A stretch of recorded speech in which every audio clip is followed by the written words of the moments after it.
In March 2021, fans finally received what they had been asking for, the Snyder Cut of Justice League.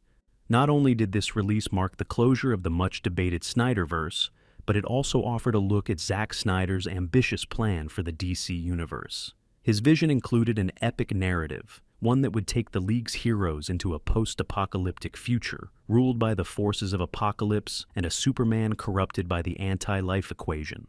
In this grim scenario, Batman leads a group of surviving heroes, including Flash, Cyborg, Deathstroke, Mara, and, surprisingly, the Joker. Their mission: send Barry Allen back in time to prevent this devastating future from becoming a reality. Since Batman v Superman, Snyder had already planted the seeds of this story, showing his intention to break with the traditional conventions of superhero cinema and present something much darker, more complex, and emotionally resonant. While his vision was original and unique, Snyder didn't start from scratch. He drew inspiration from several iconic comic books that tackled similar themes, including Grant Morrison's Rock of Ages, a saga that explored a dystopian future dominated by Darkseid, and Morrison's Final Crisis, which grapples with concepts like heroic sacrifice and the fight against absolute evil. But there's something few people know. Zack Snyder and Chris Terrio also drew on an earlier Justice League story that never made it to the screen. In 2012, Beall wrote a script that was intended to be the group's first film, a project that was ultimately scrapped in February 2013 to make way for Christopher Nolan, Zack Snyder, and David S. Goyer's vision of Man of Steel. Interestingly, with the release of Joss Whedon's controversial 2017 version of Justice League, details about Beall's unpublished script began to be revealed, thanks mainly to the work of the Rap and Humberto Gonzalez, to whom we owe the release of this material. In this video, we will explore the most fascinating aspects of Beall's story, and how some of his concepts influenced Zack Snyder's plans for the unmade sequels. If you like this content, don't forget to give it a like and subscribe to the channel. Your support is essential so that we can continue exploring these incredible stories.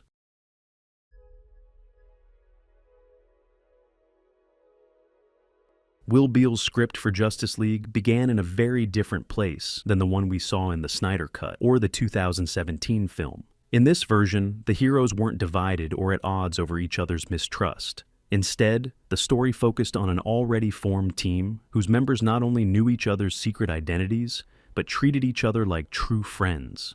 The League didn't need to be formed or convinced to work together. Bruce Wayne, Clark Kent, and other heroes like Wonder Woman, Green Lantern, and Aquaman already had a relationship as teammates and friends. They even met up at places like the Metropolis Diner, where they discussed new metahuman faces like the Flash. The narrative kicked off with a scene that set the film's dark tone. In a shark tank, a clandestine kryptonite exchange between Lex Luthor and KG Beast spiraled out of control with the intervention of Killer Croc. But before the chaos could escalate, Dazod, one of Darkseid's loyal minions, brutally murdered Croc and stole the kryptonite. This opening quickly established Darkseid as the big bad of the story, leaving Steppenwolf and Desaad in supporting roles. Darkseid operated from the shadows, with plans that extended far beyond Earth, connecting DC's heroes and villains into a web of galactic conflict. The League was about to face an enemy operating on multiple fronts, manipulating both Earthling villains and alien forces. Amanda Waller and King Faraday led the Department of Metahuman Affairs, who entered the scene to confiscate Killer Croc's body after his death. Through them, we met other iconic villains such as Tattooed Man, Copperhead, Cheetah, and Solomon Grundy. Beall's script not only presented a cohesive, functional Justice League, but also expanded the DC universe by including supporting characters and connections between them.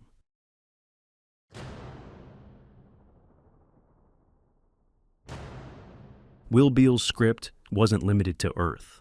While the League's heroes faced the first stirrings of Darkseid's threat at home, in the depths of space, the Green Lanterns struggled to contain a conspiracy that outstripped them. The narrative led to a spectacular sequence on a space station that functions as a nightclub, inhabited by a variety of aliens. There, Green Lantern John Stewart, along with Hawkman, attempted to thwart the plans of Kanjar-Ro, who was collaborating with Desaad to turn stolen kryptonite into a devastating weapon. Despite the space heroes' efforts, the mission did not have a happy ending. John Stewart soon returned to OA, the Green Lantern's headquarters, only to discover that the Lantern Corps had been decimated by Darkseid's forces. Among the fallen were iconic Green Lanterns such as Kilowog, Guy Gardner, and Tomar Ray.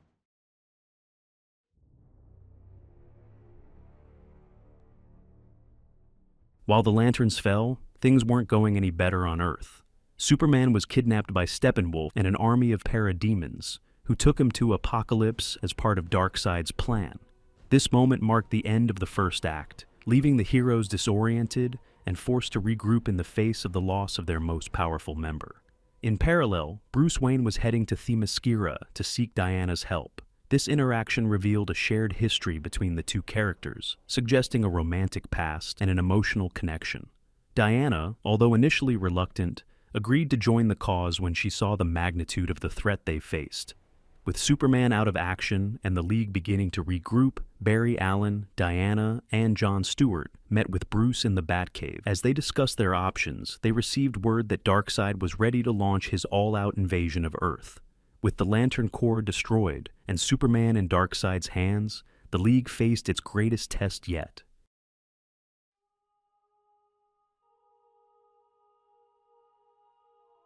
The forces of Apokolips, led by Steppenwolf and backed by the parademons, descended upon the planet, causing massive destruction. Not only was Darkseid invading Earth with his army, Superman, under Desaad's mind control, was becoming the villain's most devastating tool. The iconic Man of Steel figure, now under the influence of the anti-life equation, unleashed his power against his League allies. In a harrowing battle scene, Batman faced Superman wearing a special armor, similar to the one seen in the Batman vs. Superman. Although he managed to buy time, it was clear that freeing Clark from Darkseid's control was essential for the League to have a chance of saving Earth. It was Diana who finally broke Desaad's hold on Superman. In a sequence full of emotion and symbolism, Wonder Woman used her lasso of truth, appealing to Clark's humanity and reminding him of who he really was. With Superman freed, the League sought a new plan to stop the invasion. However, the story took an unexpected turn when Superman, using a boom tube, was accidentally sent 11 years into the future.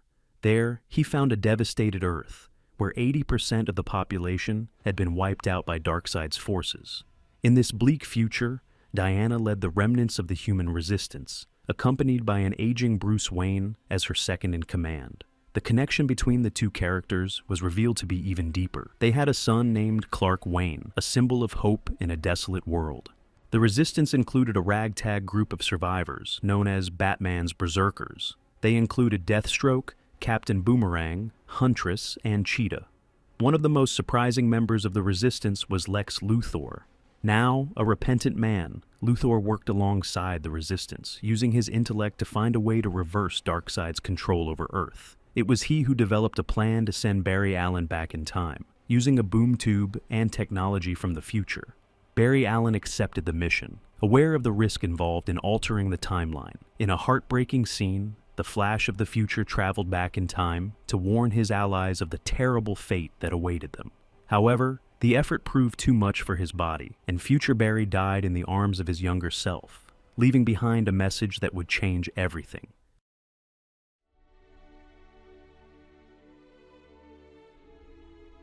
The Justice League, now with a freed Superman, embarked on their most dangerous mission yet, traveling directly to Apokolips to stop its invasion at its source. Upon arriving on Apokolips, the League encountered Desaad, Darkseid's twisted servant, and the one responsible for Superman's mind control.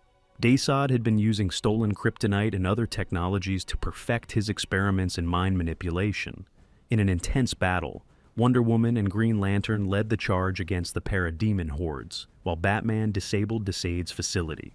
The confrontation with Desaad was not only physical, but also psychological. This twisted villain attempted to manipulate the heroes, sowing doubts about their ability to defeat Darkseid.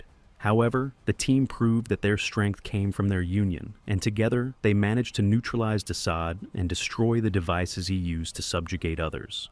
With Desaad defeated, the League faced the true challenge, Darkseid. Superman led the direct attack, while Green Lantern summoned all his remaining energy to hold off the Parademon's attacks. Wonder Woman, with the power of the Amazons, faced Darkseid's elite forces, while Batman, in the role of strategist, led the team in a desperate maneuver to tip the balance in his favor. When all seemed lost, reinforcements arrived to even the odds. Survivors of the Lantern Corps, led by Kilowog and other veterans who had escaped the initial massacre, returned to join the fight. From Earth, the Amazons of Themyscira, led by Queen Hippolyta, also appeared, accompanied by the forces of Atlantis and other allied nations. The combination of these armies allowed the Justice League to focus their efforts on directly defeating Darkseid. In a heroic act, Superman used all of his strength to confront the villain, while Wonder Woman and Green Lantern attacked him from other flanks. Finally, in a combined blow, they managed to send Darkseid through a boom tube into the vacuum of space, ending his immediate threat. With the invasion halted, the League returned to a devastated but hopeful planet.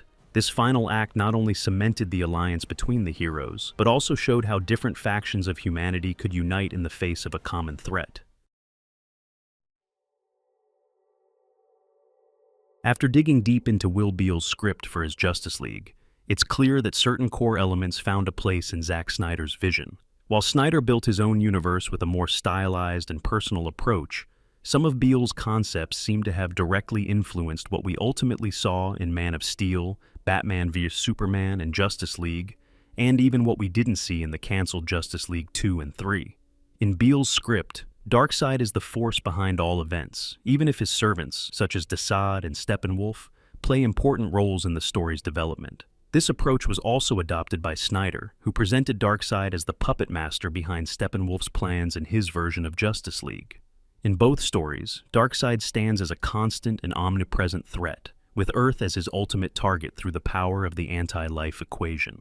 The nightmare visions in the Snyder Cut and Batman v Superman depict a devastated future under the rule of Darkseid, with Batman leading a diverse group of heroes and villains in a last-ditch attempt to reverse the damage done by the forces of Apokolips. This concept of a bleak future and desperate resistance had already been teased as a key moment in Beall's script, showing a thematic connection between the two narratives.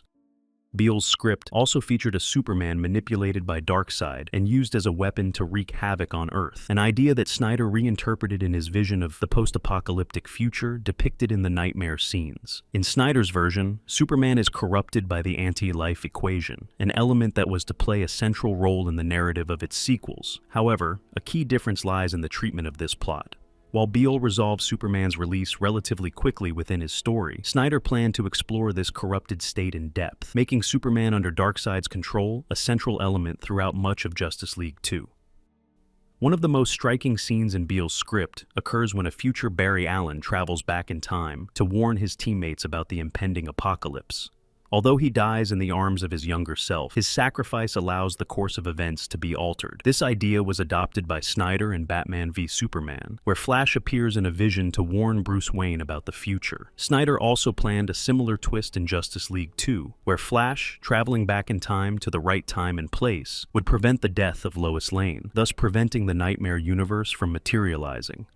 Finally, one of the most emotional highlights of Beall's vision is the final act of his script, where the Justice League is joined by reinforcements from the Lantern Corps, the Amazons, and the forces of Atlantis to confront Darkseid on Apokolips. In the Snyder Cut, Snyder featured a similar scene during the flashback to the battle against Darkseid, in which the Greek gods, the Amazons, the Atlanteans, and the humans all banded together to prevent Darkseid's first invasion of Earth. This concept was also planned for Justice League 2, where, at the end of the plot, Superman would lead a new unit of all earthly forces against Darkseid, a concept Snyder described as the entire world becoming the Justice League. In that final showdown, we would see Wonder Woman and Hippolyta commanding the Amazons, Aquaman leading all of the aquatic kingdoms, and the Green Lantern Corps arriving to join the fight. Ultimately, this moment would culminate Superman's arc that began in Man of Steel, where the hero would finally accept his place as the world's savior, and humanity would fully recognize him as such.